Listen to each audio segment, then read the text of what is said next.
दिसंबर 2024 ये वो महीना था जब गुकेश डोम्बराजू, एक इंडियन चेस ग्रैंड मास्टर, ने वर्ल्ड चैंपियनशिप जीती and he became at age of 18 the world's youngest undisputed chess champion with an Elo rating. जो चेस प्लेयर्स होते हैं उनकी ईएलओ रेटिंग होती है जो लगभग 2784 है। लेकिन क्या आप जानते हैं कि चेस के गेम में, जो कि काफी सोफिस्टिकेटेड गेम होता है, एआई जो टूल्स अवेलेबल हैं आजकल, जैसे अल्फा जीरो है, इसकी ईएलओ रेटिंग 3500 है।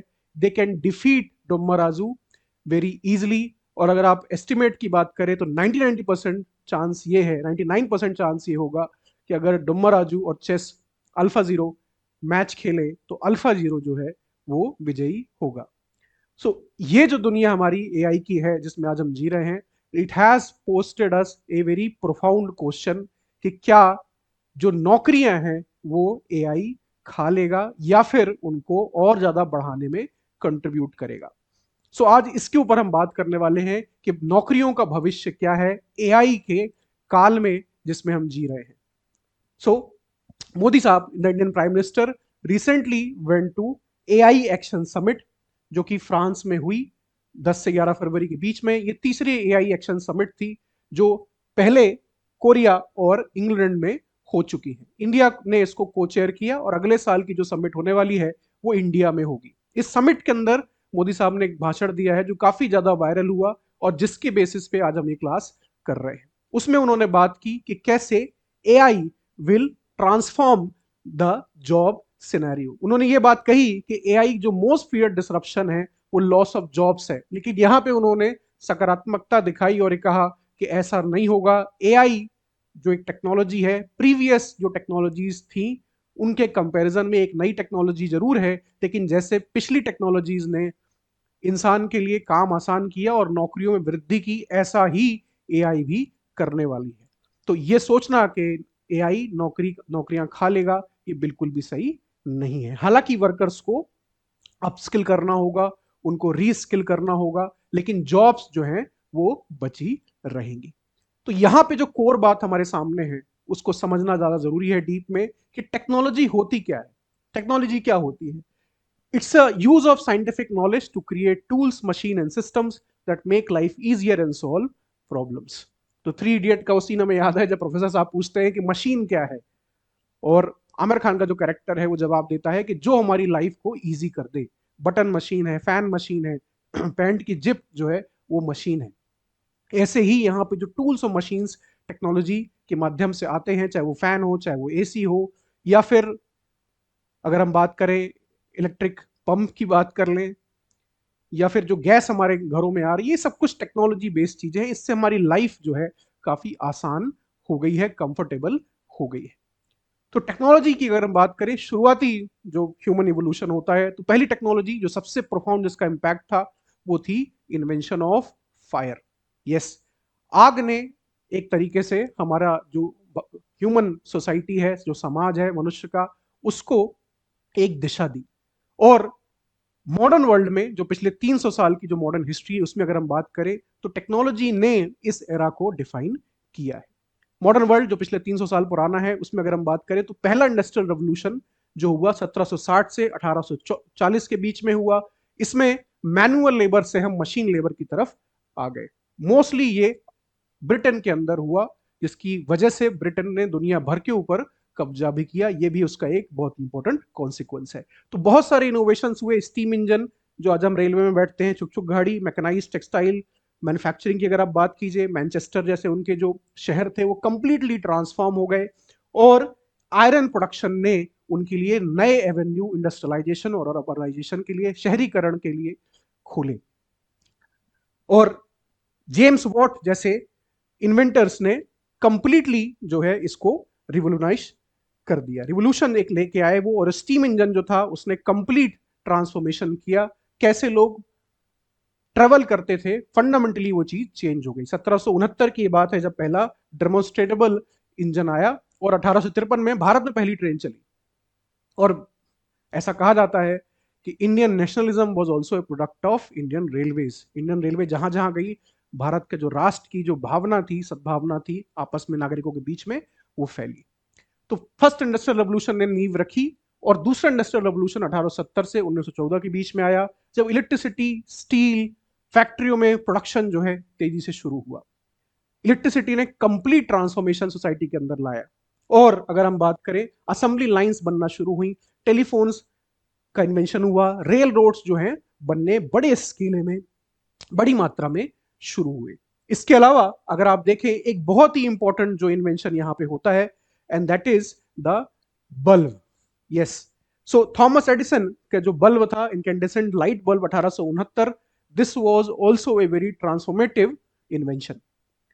पहले इस बल्ब के पहले टंगस्टन का जहां इस्तेमाल किया गया, इस बल्ब के पहले ऑयल बेस्ड बल्ब्स होते थे जिनमें आपको बार बार ऑयल डालना पड़ता था, लेकिन यहाँ पे घंटों तक ये बल्ब काम कर सकता था। बहुत तरीके से इसने फैक्ट्रियों में एक रेवोल्यूशन ये लेके आए और बाद में धीरे धीरे इससे हम आगे गए। तीसरा जो इंडस्ट्रियल रेवोल्यूशन हुआ 1950 से 2010 तक, जिसकी एज कहा जाता है, इसको डिजिटल रेवोल्यूशन भी कहते हैं। इंटरनेट, ऑटोमेशन, सेमीकंडक्टर्स, ये सारी चीजें, इन्होंने इलेक्ट्रॉनिक्स मैन्युफैक्चरिंग कंप्लीटली ट्रांसफॉर्म कर दिया हमारी दुनिया को। कंप्यूटर और पर्सनल इंटरनेट, ऐसा बिल गेट्स साहब कहते हैं कि उसने कंप्लीट ट्रांसफॉर्मेशन हमारे सामने लाके रखा। आज हम जो जिस इंफॉर्मेशन एज में जी रहे हैं, इसमें सबसे बड़ा कंट्रीब्यूशन अगर किसी ने किया है तो वो है पर्सनल कंप्यूटर और इंटरनेट। इंडिया में वो चीज मोबाइल ने की है। रिन्यूएबल एनर्जी में फोकस करना भी इस रेवोल्यूशन के अंदर शुरू हुआ, ये जो क्रांति हुई। और चौथा इंडस्ट्रियल रेवोल्यूशन जो अभी चल रहा है, इसको हम इंडस्ट्री 4.0 कहते हैं। इसमें रोबोटिक्स है, इसमें 3D प्रिंटिंग है, इसमें न्यू टाइप्स ऑफ मटेरियल्स हैं, और एक बहुत ही इंपॉर्टेंट टेक्नोलॉजी जो है जिसको हम बोलते हैं artificial intelligence, augmented reality, virtual reality, इस तरह की टेक्नोलॉजीज भी हमारे सामने आई है। और सबसे महत्वपूर्ण जो टेक्नोलॉजी है वो है आर्टिफिशियल इंटेलिजेंस। अभी तक जो मशीन्स थी वो हमारा काम आसान कर रही थी। जब हम कुछ बोलते हैं तो माइक उस बात को और ज्यादा तेजी से सामने रखता है। देयर आर कैमराज अवेलेबल जिससे बहुत दूर तक देखा जा सकता है, जो कि ह्यूमन आइज नहीं कर सकती। देयर आर मशीन्स जैसे कार्स हैं जो घंटों घंटों तक 100 किलोमीटर, 1000 किलोमीटर चल सकती हैं बगैर थके हुए, प्रोवाइडेड अगर उसमें आप पेट्रोल और डीजल डलवाते रहें। लेकिन सोचने का जो काम था वो इंसान के पास ही था, लेकिन आज सोचने का काम भी मशीन के पास होता जा रहा है। और आर्टिफिशियल इंटेलिजेंस जो है, ये एबिलिटी है मशीन्स की to mimic human intelligence. Human intelligence जो मनुष्य का दिमाग है, उसमें जो एलिमेंट्स होते हैं, चाहे वो मेमोरी है, हमारी याददाश्त होती है जो हमको दूसरे जानवरों से अलग बनाती है। इसके अलावा हमारे अंदर इमेजिनेशन होता है, हम सोच सकते हैं, डिफरेंट पॉसिबिलिटीज को इमेजिन कर सकते हैं। और इंटेलिजेंस होती है, सही को गलत से हम डिफरेंशिएट कर सकते हैं, अच्छे बुरे को हम देख सकते हैं। तो यहाँ जो पैटर्न रिकॉग्नाइज करना है, डिसीजंस को लेना है, ये सब कुछ एआई कर सकता है, इंसान के जैसा कर सकता है। तो अब ये सवाल निकल के आया है कि क्या ये मशीन्स जो है आने वाले समय में हमारी नौकरियों को खा जाएंगी, नौकरियों को रिप्लेस कर देंगी। और ये मशीन अभी क्या कर सकती है उस पर देखना जरूरी है। It can understand, it can recognise, it can make, automate, driving, enhancing, vehicles drive कर सकती है। चाइना और दुबई जैसे इलाकों में आज ड्राइवरलेस व्हीकल्स चल रहे हैं। वहां पे अगर आप टैक्सी बुक करेंगे, बहुत सारे ऐसे शहर हैं जहां ये पायलट प्रोजेक्ट्स लॉन्च किए गए हैं और उनको बड़ी स्केल में अडॉप्ट किया जा रहा है। तो आप बैठेंगे, आप अपना सारा डेटा लिखेंगे, जहां आपको डेस्टिनेशन है वो लिखेंगे और गाड़ी चल देगी विदाउट एनी ड्राइवर। इसके अलावा चैट जीपीटी जैसे एआई पावर्ड चैटबॉट है, ये आपके दोस्त भी हैं। These are your teachers, these are your mentors, your doctors. आपको रात को 2 बजे पेट में दर्द हो रहा है, आप चैट जीपीटी से पूछिए, वो आपको जवाब दे देगा कि क्यों हो रहा है, क्या आप कर सकते हैं। तो अब गूगल का एक सोफिस्टिकेटेड आप कहिए लेवल पे गूगल को आप लेके जाइए, तो वहां पे हम आ चुके। अगर गूगल गुरु था तो ये महागुरु की श्रेणी में आ गए हैं एआई। इसके अलावा दे कैन रिकॉग्नाइज पैटर्न। कोई डिसीजेज हैं, लोगों को बीमारियां होती हैं, तो जो काम रेडियोलॉजिस्ट करता था हॉस्पिटल में, आपका ग्राफ पढ़ता था, आपका एक्सरे देखता था, ये मशीन्स और भी बढ़िया तरीके से प्रेडिक्ट कर सकती हैं आने वाले समय में कि आपको कौन सी बीमारियां हो सकती हैं और कौन सी बीमारियां अभी हैं। It can make prediction, stock market के ट्रेंड्स का सारा डेटा अगर इसमें आप डालो तो ये आपको बता देगा depending on factors, various factors, कि भाई कौन सा स्टॉक प्रॉफिटेबल है, कहां पे आपको इन्वेस्ट करना चाहिए। ऑटोमेशन की बात अगर हम करें तो रोबोट्स को रोबोट्स बना रहे हैं। चाइना में जो कार का रेवोल्यूशन आया है, BYD इलेक्ट्रिक व्हीकल्स बनाए जा रहे हैं बड़ी मात्रा में, उसमें बहुत बड़ा रोल इन रोबोट्स का है। ये रोबोट्स तनख्वाह बढ़ा के नहीं मांगते, हर 6 महीने 1 साल के बाद इनके बीवी बच्चे नहीं होते तो इनको छुट्टियों पे नहीं जाना होता, इनको एंटरटेनमेंट की कोई जरूरत नहीं है। ये बगैर पसीना बहाए, बगैर पैसा मांगे 24 घंटे काम कर सकते हैं। इसके अलावा अगर आप बात करें क्रिएटिविटी की बात करें, आप चैट जीपीटी को बोलिए आपको कोई म्यूजिक चाहिए किसी तरीके का, कुछ लाइंस दे दीजिए, वो आपको बना के दे देगा। पोइट्री आपको चाहिए, पहले पोइट्स की बहुत कद्र होती थी, आज भी है, लेकिन आने वाले समय में क्या होने वाला है हम नहीं जानते। तो एआई जो है कंप्लीट डोमिनेशन की तरफ जाने वाला है, ऐसा दिखाई दे रहा है। इसी कड़ी में मार्टिन फोर्ड साहब ने 2015 में ये किताब लिखी थी, लगभग 10 साल इसको हो गए हैं। फाइनेंशियल टाइम्स में इनको बुक ऑफ द ईयर का अवार्ड भी इस किताब के लिए मिला था। इस किताब का नाम है the rise of the robots. तो वो कह रहे हैं कि ऑटोमेशन जो है इस बार डिफरेंट है। मोदी साहब ने कहा कि एआई जो है वो नौकरियां नहीं खाएगा, हमें वर्कर्स को अपस्किल करना होगा ताकि वो कैसे एआई का इस्तेमाल करके और भी ज्यादा प्रोडक्टिविटी लेके आए। और नौकरियां अभी बहुत सारी हैं 2030 तक और उसके बाद भी जो क्रिएट होंगी एआई की वजह से। लेकिन यहां पे लिटरेचर ये कह रहा है, मार्टिन फोर्ड साहब ये कह रहे हैं कि ऐसा नहीं होगा। पहले की बात छोड़ दीजिए, कंप्यूटर ऑपरेट करने के लिए एक इंसान लगता था, कंप्यूटर के पास बहुत बड़ी मेमोरी थी, प्रोसेसिंग पावर बहुत थी, मेमोरी बहुत बढ़िया थी, लेकिन एक इंसान लगता था उसमें उसको यूज करने के लिए। और ज्यादा आप स्किल्ड हैं तो आपको ज्यादा बढ़िया काम मिलता था। लेकिन अब ये जो ऑटोमेशन है ये डिफरेंट है। अब एआई खुद से सारा काम कर लेगा, उसको किसी इंसान की जरूरत नहीं है। तो नौकरियां जो हैं बचेंगी नहीं, एकदम अपर स्किल लेवल पे जो नौकरियां हैं केवल वो बचेंगी। तो जैसे अभी वर्मा साहब जो हमारे फिजिक्स के प्रोफेसर रहे आईआईटी कानपुर के, सबने उनकी किताबें पढ़ी हैं 11th और 12th में, उन्होंने कहा कि भाई मैं पेपर सेट करके देता हूँ फिजिक्स का, आईआईटी मेंस का जो पेपर मैं बनाता हूँ एआई सॉल्व करके बता दे। उनकी बात अलग है। जो अपर स्किल जिन्होंने अक्वायर कर रखी हैं, हाईएस्ट लेवल ऑफ स्किल्स जिनके पास हैं, उनकी बात अलग है। वहां पे ऑटोमेशन नहीं पहुंच पाएगा उतना। लेकिन जो जनमानस है, जो मैक्सिमम पॉपुलेशन है, वहां पे ऑटोमेशन डेफिनेटली अपना इंपैक्ट डालेगा। इसके अलावा अगर हम बात करें तो लाइफ 3.0 मैक्स टेगमर साहब की किताब है। ये एमआईटी में प्रोफेसर है, Massachusetts institute of technology, America का बहुत बड़ा कॉलेज है ये। वहां पे ये प्रोफेसर है, इन्होंने किताब लिखी है लाइफ 3.0, जिसमें वो बात कर रहे हैं एवोल्यूशन ऑफ लाइफ की। तो पहला स्टेज जो लाइफ का है वो बायोलॉजिकल स्टेज है, जैसे वो कह रहे हैं। जैसे बैक्टीरिया है, जो लोअर एनिमल्स हैं, जो सोच नहीं सकते, इनके पास मेमोरी नहीं है, वो सिर्फ और सिर्फ अपने जेनेटिक इंस्टिंक्ट की वजह से चल रहे हैं। वो कुछ नया नहीं सोच सकती और hundreds and hundreds of years उनको लगते हैं कोई भी नई चीज सीखने में, क्योंकि उनके जीन से वो डिफाइंड है, उनका जो हार्डवेयर है वो वैसा ही सेट है। दूसरा स्टेज वो बात करते हैं कि कल्चरल स्टेज है। जैसे हम ह्यूमंस हैं, हमारा जीन्स कैसा भी हो, लेकिन because we have memory, we have imagination, हम चीजें सीख सकते हैं through skills, through language, through grammar. हम चीजें सीख सकते हैं, नई स्किल्स, नई हैबिट्स हम डेवलप कर सकते हैं। और तीसरा स्टेज जो है लाइफ का वो है टेक्नोलॉजिकल स्टेज, जहां AI, artificial intelligence can mimic humans, और इंसान से ज्यादा स्पीड से, इंसान से ज्यादा प्रीशन से, एक्यूरेसी के साथ वो चीजें सीख भी सकता है, सिखा भी सकता है, और जो आज का हमारा एरा है उसको डिफाइन ये करेगा। और जिसकी वजह से बहुत ज्यादा खतरा है नौकरियों के ऊपर, जो लोअर और मिडिल सेगमेंट की नौकरियां हैं। हालांकि इसके अपोजिशन में भी बात करने वाले लोग हैं। अमेरिकन फिलोसोफर नॉम चॉम्स्की साहब को कौन नहीं जानता, उन्होंने ये बात की कि AI will never replace human. ऐसा वो कर ही नहीं सकता, क्योंकि ह्यूमन इंटेलिजेंस को कुछ बातें हैं जो बिल्कुल ही अलग बनाती हैं। जैसे ट्रू इंटेलिजेंस को कह रहे हैं कि not just about stating facts और making prediction, it is also about कि why things happen and what is possible और इम्पॉसिबल। मैं आपसे कहूं कि सूरज जो है पूर्व से निकलता है, ये फैक्ट है, एआई से भी आप पूछेंगे तो आपको बता देगा। लेकिन ये सोचना कि वो पूरब से ही क्यों निकलता है, पश्चिम से क्यों नहीं निकलता, पूरब से निकलता है तो उसके क्या कॉन्सिक्वेंसेस हो सकते हैं, ये सब कुछ इंटेलिजेंस, जनरल इंटेलिजेंस आज भी नहीं सोच सकती। हालांकि चैट जीपीटी और इस तरह जो कंटेंट उठाते हैं इंटरनेट से, वो आपको सामने ला के रख देंगे, लेकिन इंटेलिजेंस की अगर हम बात करें तो इस लेवल पे वो नहीं सोच सकते what is possible and what is impossible.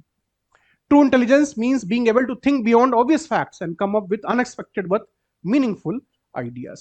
Obvious facts जो हम ट्रेन करते हैं, मोदी साहब ने कहा कि भाई अगर आप पूछें किसी भी एआई ऐप से, उससे कहेंगे आप पिक्चर बनाइए एक आदमी की जो बाएं हाथ से लिख रहा हो, वो नहीं बना पाएगा। जनरली क्यों ऐसा नहीं कर पाएगा वो? क्योंकि उसको ट्रेन ऐसा नहीं किया गया। उसको ट्रेन किया गया है जनरली कि मोस्ट मैक्सिमम लोग क्योंकि राइट हैंडेड होते हैं। सबने ट्राई भी करके देख लिया, आपने भी किया कि नहीं किया, जरूर कीजिए ट्राई करके, आपको भी दिखेगा वो। तो जैसा हमने उसको ट्रेन किया वो वैसा परफॉर्म करेगा। लेकिन अनएक्सपेक्टेड बातें सोचना सबके बस की बात नहीं होती। यहां पे ह्यूमन इंटेलिजेंस जो है which makes a difference. Ronald Ross, एक आदमी जो अल्मोरा में पैदा हुआ, इंडियन मेडिकल सर्विस का मेंबर था, एक ब्रिटिशर्स जो इंडिया में पैदा हुआ, उसने एक खोज निकाला कि कैसे मलेरिया जो है वो एक स्पेसिफिक स्पेसीज मच्छर की होती है, उसी से बनता है। और लाखों लाखों जाने जो हैं भारत में, भारतवर्ष के अंदर, अफ्रीका में, दुनिया भर में, और आज भी बच रही हैं, क्योंकि हमें पता है कि मलेरिया कैसे होता है और उसका इलाज संभव हो सका जब रोनाल्ड रॉस ने ये पाया कि कैसे मच्छर के माध्यम से ही ये, कुछ मच्छर की कुछ स्पेसिफिक स्पेसीज के माध्यम से ये फैलता है। तो अनएक्सपेक्टेड सोच पाना। न्यूटन ने थ्योरी दे दी ग्रेविटी की, लेकिन Einstein came up with general theory of relativity. तो नई चीजें सोच पाना। और ट्रू इंटेलिजेंस ये कह रहे हैं कि capable of moral thinking also. अभी हम देख रहे हैं बीर बिशप्स, वो जो अलाहाबादिया का केस हुआ, ही ट्राई टू बी फनी।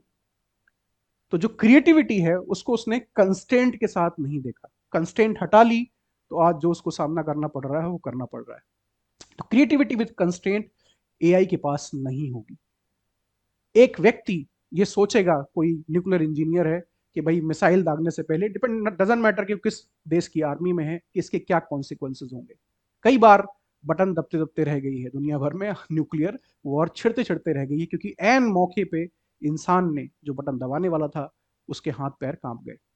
लेकिन एआई नहीं कांपेगा, AI will definitely go for it, अगर उसको वैसा ट्रेन नहीं किया गया। तो ट्रू इंटेलिजेंस जो है, it is of capable of moral thinking. क्या सही है क्या गलत है ये हमें मालूम होता है, इंस्टिंक्टिवली हमें मालूम होता है, भले हम करें गलत ही, लेकिन हमें मालूम होता है कि सही क्या है। लेकिन एआई के साथ ऐसा नहीं होगा। This makes humans unique, this makes human special in the eyes of Noam Chomsky. और वो कह रहे हैं कि ये फनी बात है, हास्यास्पद बात है कि एआई जो है वो नौकरियां खा लेगा बड़े लेवल पे, या इंसानों को रिप्लेस कर देगा। पोएट्स की डिमांड कल भी रहेगी, राइटर्स की डिमांड कल भी रहेगी, टीचर्स डॉक्टर्स की डिमांड कल भी रहेगी।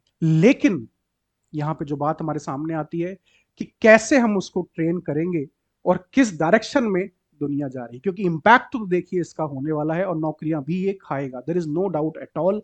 जो नौकरियां जनरली वाइप आउट कर देगा, जैसे लीगल असिस्टेंट है, लाइन वर्कर्स हैं, कैशियर्स हैं बैंक्स के अंदर, टेली मार्केटर्स, कस्टमर सपोर्ट, सबसे ज्यादा इंपैक्ट यहीं पे आएगा। इंडिया में बहुत बड़ी इंडस्ट्री है ये, आईबीओ इंडस्ट्री से हम कहते हैं। इसमें कस्टमर सपोर्ट में हम चैटबॉट से बात करते हैं, वो हमें गाइड करता है, वो हमसे माफी मांगता है अगर उसने सही समय पर डिलीवरी नहीं कर पाया हो जो भी आपने ऑर्डर किया हो। और डेटा एंट्री क्लर्क्स, ये सारी चीजें जो डेटा, कंटेंट राइटर्स होते हैं, कंटेंट को एनालाइज करना, ये सब कुछ जो है ये एक तरीके से आने वाले समय में नहीं रहेंगे। और सैम अल्टमैन साहब जिनका चैट जीपीटी है, उन्होंने कहा ये बात कि AI is like a, ChatGPT के लोग कह रहे हैं कि it is like a median human, it's like an assistant to you. तो अगर आप पढ़ाई कर रहे हैं, प्रिपरेशन कर रहे हैं किसी एग्जाम की, तो वो आपके लिए असिस्टेंट है। आप किसी प्रोफेशन में हैं, आप लॉयर हैं, डॉक्टर हैं, टीचर हैं, वो आपके लिए असिस्टेंट होगा। लेकिन ये सब कुछ डिपेंड करेगा कि कैसे गवर्नमेंट और कंपनीज अभी फैसला लेती। स्टारगेट करके एक प्रोजेक्ट है जो अमेरिका में लॉन्च किया गया है, $500 बिलियन उसमें लगाए जा रहे हैं। और ये जो कोल्ड वॉर चल रही है अमेरिका और चाइना के बीच में, इसमें कंपनीज जो हैं, ये जो रिस्ट्रेंट है, मोरल रिस्ट्रेंट, इसको छोड़ के सोफिस्टिकेटेड मॉडल्स की तरफ जाएंगी, और उसमें प्रॉब्लम्स क्रिएट हो सकती हैं और होंगी, जैसा कि दिखाई हमें दे रहा है। अभी पहला डेवलपमेंट इसका होगा वेपन्स के केस में, और जो चीज वेपनरी में जाती है पहले, वो धीरे धीरे समाज में घुसती ही है। सीसीटीवी आर्मी के लिए डिजाइन किया गया था, इंटरनेट अमेरिकन आर्मी के लिए डिजाइन किया गया था, बाद में वो सिविल एस्पेक्ट में उसका यूज शुरू हुआ। तो एआई पहले, जो सोफिस्टिकेटेड एआई है, वो पहले डिफेंस में जाएगा, और हम नहीं जानते कि सरकारें, जो लीडर्स हैं, वो कैसा फैसला लेंगे। तो मोदी साहब ने भी ये बात कही कि ultimately we will decide what will be the future of the AI and jobs. तो डिपेंडिंग ऑन दैट हम देखेंगे कि क्या इसका साथ होने वाला है। सुंदर पिचाई साहब ने कहा कि भाई AI is the most transformative thing after electricity और बिफोर दैट फायर। तो फायर और इलेक्ट्रिसिटी से उसको कंपेयर कर रहे हैं और कह रहे हैं कि इससे भी ज्यादा प्रोफाउंड जो है वो आर्टिफिशियल इंटेलिजेंस है। और आगे इसको हम लेके चलें तो हमें दिखाई देगा कि क्या इसका भविष्य होने वाला है। क्या वो मैट्रिक्स वाले मूवी मशीन होंगी जो आदमियों का शिकार करेंगी, कंप्लीट कैप्चर कर लेंगी, या फिर वो आयरन मैन का जारविस होगा जो एक असिस्टेंट होगा, एक लॉयल असिस्टेंट होगा जिसके पास अनलिमिटेड डेटा प्रोसेसिंग कैपेबिलिटी होगी, जो कि आयरन मैन की जैसे इफिशियंसी उसको बढ़ाता है वैसे ही हमारी भी इफिशियंसी बढ़ाएगा। तो अभी आज का जो एआई है वो बहुत ही नेसेंट, बहुत ही छोटा जारविस के रोल पे है, लेकिन इस रोल में अगर वो आता है तो कंप्लीट ट्रांसफॉर्मेशन होने वाला है। नौकरियों के ऊपर डेफिनेटली बहुत इंपैक्ट पड़ेगा और सबसे बड़ा असर हमें दिखाई देगा कैसे सरकारी नौकरियां वैसी कम होती जा रही हैं, उसके पीछे और भी ज्यादा कंपटीशन बढ़ने वाला है। और जो बाकी का जो समाज है जो कंपीट नहीं कर सकता, उनके लिए universal basic income, Ladli Behna, लाडला भांजा, इस तरह की योजनाएं और भी इनकी डिमांड बढ़ने वाली है। दुनिया भर में कंपटीशन बढ़ने वाला है। अब हम रोबोट से compete कर रहे हैं, अभी हम कल तक चाइनीज वर्कर से compete कर रहे थे, अब हम चाइनीज रोबोट से compete करेंगे।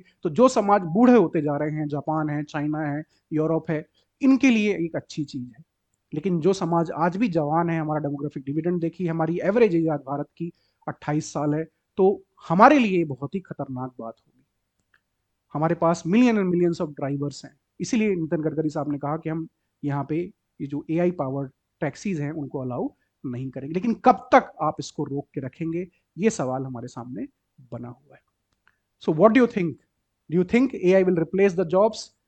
ये एक बहुत बड़ा प्रिडिक्शन है जो कि जिसकी ओपन एंडेड पॉसिबिलिटीज हैं। लेकिन ये बात तो बिल्कुल ही तय है कि पिछले 3 इंडस्ट्रियल रेवोल्यूशन से ये चौथा इंडस्ट्रियल रेवोल्यूशन बहुत ही अलग होने वाला है। और ये डिपेंड करेगा कि जो पॉलिसी मेकर्स हैं वो क्या फैसले लेते हैं आज, तो उसका जो प्रभाव है हमें अगले 10 साल, 15 साल, 20 साल और 30 साल बाद तक दिखाई देगा। You can join me on my Telegram channel. अगर आपको वीडियो अच्छा लगा इसको शेयर करिए, लाइक करिए, सब्सक्राइब करिए। फिर मिलेंगे।